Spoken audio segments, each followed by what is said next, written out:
Item Blade of Despair memiliki pasif unik Despair, yang dimana pasif tersebut dapat memberikan physical attack tambahan sebesar 25% di saat lawan hanya memiliki setengah darah dari bar HP-nya. Blade of Despair memiliki atribut tambahan physical attack tertinggi, yakni tambah 160 physical attack dengan cooldown 2 detik. Meskipun item Blade of Despair memiliki jumlah damage physical attack tertinggi, namun tidak semua hero yang mengandalkan serangan physical attack sebagai damage utama bisa menggunakan item Blade of Despair. Pada kesempatan kali ini, kita akan membahas tentang GWD Mobile Legends Blade of Despair, kegunaan, efek, dan status. Yuk cari tahu selengkapnya. Item Blade of Despair merupakan item termahal yang tidak direkomendasikan untuk dibeli di early game hingga mid game. Selain harganya yang mahal, item Blade of Despair juga tidak bisa dimanfaatkan dengan baik meskipun hero tersebut mengandalkan serangan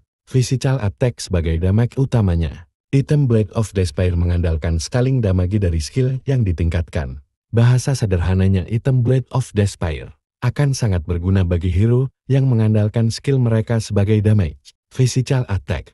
Dalam kasus lain, Popon dan Kupa menjadi hero pengecualian. Setelah Popon dan Kupa sudah membeli sepatu sebagai item pertama, sangat dianjurkan bagi kalian untuk membeli item Blade of Despair sebagai item kedua. Popon dan Kupa. Alasannya adalah Popon dan Kupa mengandalkan skill 1 dan ultimate-nya sebagai damage physical attack atau damage utamanya untuk menyerang musuh. Hero yang setip dengan Popol dan Kupa bisa membeli item Blade of Despair di early game sebagai tambahan damage utamanya untuk memberikan damage yang maksimal. Item Blade of Despair sangat berguna apabila digunakan oleh hero yang mengandalkan skill dan ultimate mereka sebagai damage utamanya. Hero yang bergantung pada scaling damage dari skill dan ultimate-nya sangat dianjurkan untuk membeli item Blade of Despair.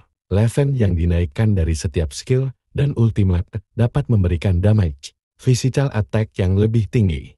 Namun item Blade of Despair tidak disarankan dibeli di early game hingga mid game. Selain harganya yang mahal, kemampuannya juga kurang dapat dimaksimalkan dengan baik dibandingkan dengan item yang murah namun memiliki atribut dengan manfaat lebih banyak. Item Blade of Despair sangat cocok digunakan oleh seperti yang sudah disebutkan sebelumnya, Popol dan Kupa. Hero seperti Freya yang mengandalkan serangan dari setiap skill yang dia punya. Lombard dengan ultimate yang mengandalkan serangannya saat menunggangi kuda sangat berguna untuk membeli item Blade of Despair sebagai tambahan damage-nya.